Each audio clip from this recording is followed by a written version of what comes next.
साल 2013 में केदारनाथ में आई भीषण आपदा ने उत्तराखंड ही नहीं बल्कि पूरे भारत को झकझोर कर रख दिया। इस महाप्रलय में सैकड़ों हजारों लोग लापता हो गए, बेघर हो गए। आज हम आपके साथ आपदा की पूरी सच्चाई, आपदा की पूरी कहानी, पूरी घटना शेयर कर रहे हैं। अगर आप जानना चाहते हैं कि आखिर क्या हुआ था उस रात, तो इस वीडियो को पूरा जरूर देखिएगा। जय बाबा केदारनाथ।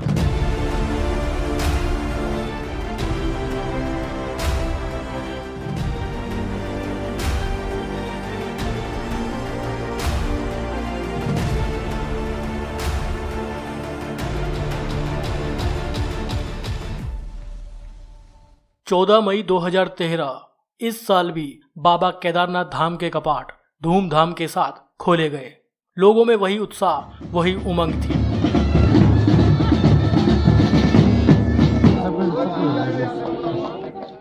और इसके बाद ठीक एक महीने तक यात्रा सुचारू रूप से चलती रही, जिस बीच हजारों लाखों लोगों ने बाबा केदारनाथ धाम में दर्शन किए। 15 मई 2013 पिछले 3 दिन से हो रही लगातार बारिश आज भी जारी थी। श्रद्धालु पैदल मार्ग द्वारा घोड़े पालकी से केदारनाथ धाम की ओर जा रहे थे और हजारों श्रद्धालु मंदिर परिसर में मौजूद थे। लेकिन कोई नहीं जानता था कि आने वाले 2 दिनों में उनका सामना एक महाप्रलय से होने वाला है।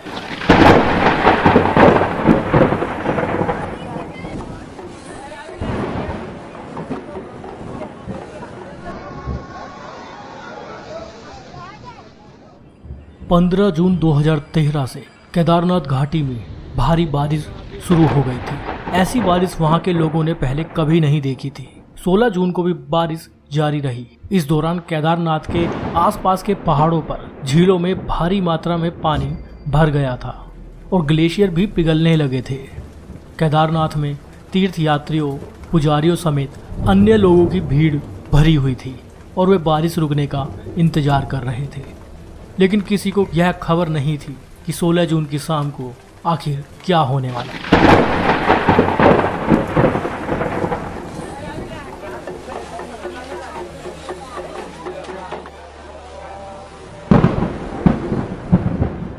केदारनाथ में शाम ढल चुकी थी और बारिश अभी भी जारी थी। केदारनाथ के आसपास बहने वाली नदियां मंदाकिनी और सरस्वती नदी उफान पर थी। खासकर मंदाकिनी नदी की गर्जना डराने वाली थी। इसका स्रोत केदारनाथ के पास के पहाड़ पर चोराबाड़ी झील थी, जिसमें पानी लबालब भर चुका था। केदारनाथ के आसपास पहाड़ों पर लगातार बादल फट रहे थे। लोग भयभीत होने लगे थे। बारिश रुकने का नाम नहीं ले रही थी। सभी तीर्थयात्री केदारनाथ मंदिर के आसपास बने होटलों और धर्मशालाओं में आराम कर रहे थे। पुजारी समेत अन्य स्थानीय लोग भी इस बात से अनजान थे कि केदारनाथ के लिए वो रात भारी गुजरने वाली है। करीब रात्रि 8:30 बजे केदारनाथ में पहली बार मौत के भयंकर मंजर से लोगों का सामना हुआ। लगातार 2 दिनों से पहाड़ों पर हो रही भारी बारिश और बादल फटने से लैंडस्लाइड शुरू हो गया था। केदारनाथ में 16 जून 2013 की रात में करीब 8:30 बजे जोरदार लैंडस्लाइड हुआ और मलबे के साथ पहाड़ों में जमी भारी मात्रा में पानी तेज रफ्तार से केदारनाथ घाटी की तरफ बढ़ा और बस्ती को छूता हुआ गुजर गया। जो बह गए सो बह गए, लेकिन इसमें कई लोग जो बाल बाल बच गए थे, वो जान बचाने के लिए इधर उधर भागने लगे। जहां बाबा केदारनाथ की जय की गूंज थी, वहां रात के सन्नाटे में लोगों की चीख पुकार मच गई। जान बचाने के लिए लोग होटलों और धर्मशालाओं की तरफ भागने लगे। केदारनाथ मंदिर के आसपास बसा शहर चारों तरफ से गर्जना करती नदियों से घिर चुका था। मौत के खौफ से लोग कुछ समझ नहीं पा रहे थे और वे सुबह का इंतजार करने लगे। लेकिन उन्हें क्या पता था कि उन्होंने सैलाब का पहला आघात झेला है। सुबह इससे भी ज्यादा भयानक कुछ होने वाला था। रात भर केदारनाथ बस्ती के आसपास से गर्जना के साथ नदियां बहती रहीं। बारिश लगातार हो रही थी। लोग बचने के रास्ते खोज रहे थे। वे लोग दहशत से भरे हुए थे। लेकिन केदारनाथ में फंसे ये लोग बारिश रुकने के इंतजार में थे। कुछ लोग पहाड़ों पर ऊपर की ओर पलायन करने लगे। रात भर लगातार बारिश होती रही। मंदिर, होटलों, रेस्ट हाउस में जाग रहे लोग यही सोच रहे थे कि अब पता नहीं क्या होने वाला है। अचानक मंदाकिनी की भयानक गर्जना के बीच चोराबाड़ी ताल के एक तरफ पत्थर बंद जोरदार धमाके के साथ, जोरदार आवाज के साथ टूट गया और कयामत आ गई। कुछ लोग उस वक्त मंदिर के अंदर मौजूद थे, वहीं कुछ लोग होटल, धर्मशालाओं में मौजूद थे और कुछ लोग केदारनाथ मंदिर के आसपास के परिसर में मौजूद थे। जिन लोगों ने उस मंजर को आता देखा वो लोग चीख पुकार करने लगे।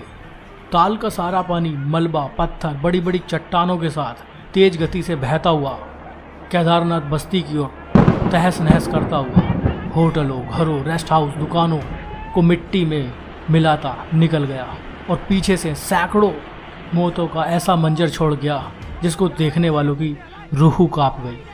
करीब 40 किलोमीटर प्रति घंटे की रफ्तार से 100 मीटर ऊंची पानी की लहरों में बड़ी बड़ी चट्टानें थीं। इस सैलाब में कई रेस्ट हाउस, होटल बह गए और यह अपने साथ कई लोगों को बहा कर ले गया। केदारनाथ धाम में किस्मत से जिंदा बच गए लोगों के कई रिश्तेदार सैलाब में उनकी आंखों के सामने बह गए। इनमें से कईयों का आज तक भी पता नहीं चल पाया है। कुछ ही मिनटों में केदारनाथ बस्ती में मकानों की जगह पत्थर का मलबा इकट्ठा हो चुका था।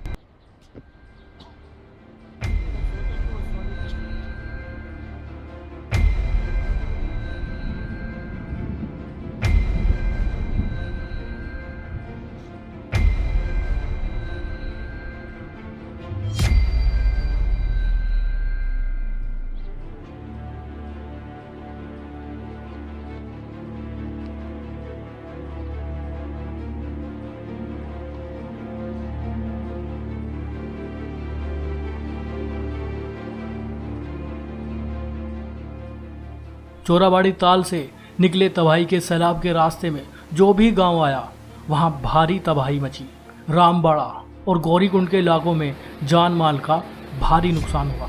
रामबाड़ा में उस दौरान 5 से 6 हजार लोग मौजूद थे जिनका नामो निशान नहीं रहा। 5 से 10 मिनट में केदारनाथ धाम मिट्टी में मिल गया।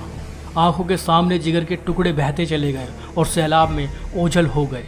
एक दूसरे को बचाने के लिए वे हाथ पकड़े हुए थे, लेकिन सैलाब की ताकत उनके रिश्तों की डोर की ताकत से कहीं ज़्यादा थी। चंद मिनटों में सैकड़ों परिवार उजड़ गए। एक एक परिवार के कई लोग लापता हो गए, लेकिन बारिश अभी भी नहीं थमी थी। इस तबाही में केदारनाथ मंदिर बच गया, जिसके पीछे एक बहुत बड़ी चट्टान आकर रुक गई और सैलाब किनारे से गुजर गया। केदारनाथ में बचे कुछ जिंदा लोग बारिश रुकने और मौसम साफ होने का इंतजार कर रहे थे। उनके पास खाना पीने के लिए साफ पानी तक नहीं था। 17 जून 2013 की सुबह में आया ये सैलाब और रात दिन हो रही बारिश लोगों को अंदर से तोड़ चुकी थी। बड़े बड़े होटल, बड़ी बड़ी इमारतें, लोगों के घर, मकान, बड़ी बड़ी गाड़ियाँ ताश के पत्तों की तरह बहने लगी। ये मंजर इतना खतरनाक था जिसे देखकर लोग पूरी तरह से भयभीत हो चुके थे। 18 जून को जब बारिश थमी और मौसम साफ हुआ, केदारनाथ शहर पूरी तरह से बर्बाद हो चुका था। लोग जगह जगह इधर उधर पड़े हुए थे। जगह जगह पत्थर और खंडरों में लोग फंसे हुए थे। जिन लोगों का पता नहीं चल पाया, उनके रिश्तेदार आज भी उनके लौट आने का इंतजार कर रहे हैं। उधर केदारनाथ में आई इस भयंकर त्रासदी से निचले इलाकों में भी भारी तबाही मचने लगी। रुद्रप्रयाग जिले में 40 होटल और 73 बड़ी इमारतें पानी में बह गईं। ताश के पत्तों की तरह बिखरती इमारतें देख लोगों की रूह कांप उठी। ऋषिकेश में गंगा जी मानो लक्ष्मण झूले को छूने को बेताब थी। परमार्थ निकेतन पर मौजूद भगवान शिव की मूर्ति पूरी तरह से पानी में डूब चुकी थी। पानी का जलस्तर ऋषिकेश की सड़कों तक आ पहुंचा था। यह एक भयंकर त्रासदी थी। केदारनाथ में हुई इस भयंकर तबाही की खबर से देश सन्न रह चुका था। और सिर्फ केदारनाथ ही नहीं, जोशीमठ, गोविंद घाट में भी भयंकर तबाही हुई थी। वहां भी जान और माल का भारी नुकसान हुआ।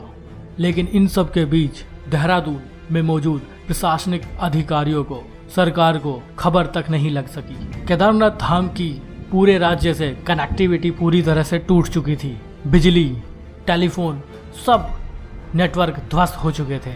इन सब के बाद 18 जून को सेना का एक हेलीकॉप्टर हवाई सर्वे करने के लिए केदारनाथ धाम में उड़ान भरने आया।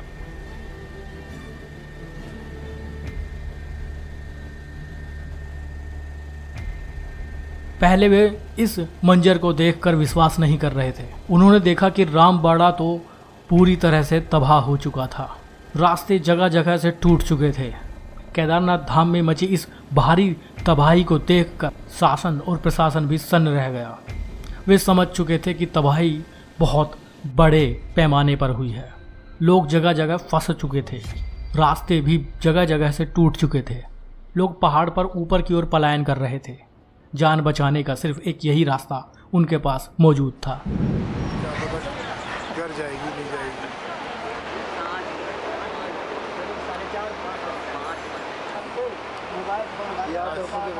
आज थोड़ी सी हिम्मत आज बंदी। ये नज़ारा यार।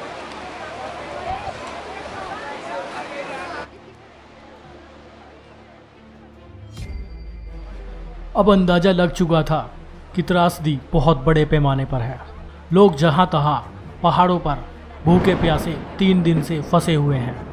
वायुसेना ने पहले लोगों तक खाने के पैकेट पहुंचाना शुरू किया। 19 जून 2013 को रेस्क्यू ऑपरेशन शुरू हो सका, जिसमें भारतीय वायुसेना, भारतीय थल सेना, ITBP के जवानों ने हिस्सा लिया। लोगों की जान बचाना ही प्राथमिकता थी। हेलीकॉप्टर के जरिए लोगों को केदारनाथ धाम से सुरक्षित स्थान गुप्त काशी व अन्य स्थानों पर ले जाना शुरू किया गया।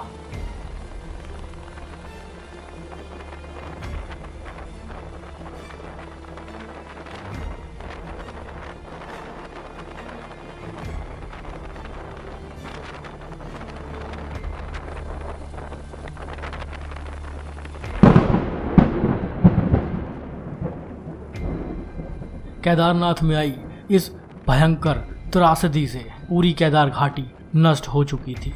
कुछ चंद लोग ही जिंदा रह पाए थे। NDRF, भारतीय सेना ने मिलकर हजारों लोगों को रेस्क्यू किया, लेकिन उनसे कहीं ज़्यादा कई हजार लोग इस सैलाब में बह चुके थे। बताया जाता है कि इसमें 12,000 से ज़्यादा लोग मारे गए। सरकारी आंकड़े 4,000 से ज़्यादा मौत की गवाही देते हैं। त्रासदी के कई महीनों बाद भी केदारनाथ के आसपास के इलाकों से मिले कंकाल भी बताते हैं कि वो प्रलय का मंजर कितना भयानक रहा होगा। केदारनाथ त्रासदी को अब 8 साल बीत चुके हैं। केदारनाथ धाम में बहुत बड़े स्तर पर विकास कार्य किया जा रहा है। 2013 में इस भयंकर आपदा से, इस भयंकर त्रासदी से जान माल का बहुत बड़ा नुकसान हुआ। उसकी भरपाई कर पाना असंभव है, लेकिन अब केदारनाथ धाम को उस सुरक्षित तरीके से तैयार किया जा रहा है कि भविष्य में अगर इस तरह की घटना होती है तो केदारनाथ धाम और वहाँ मौजूद लोगों को नुकसान न पहुँचे। जय भोलेनाथ, जय बाबा केदारनाथ।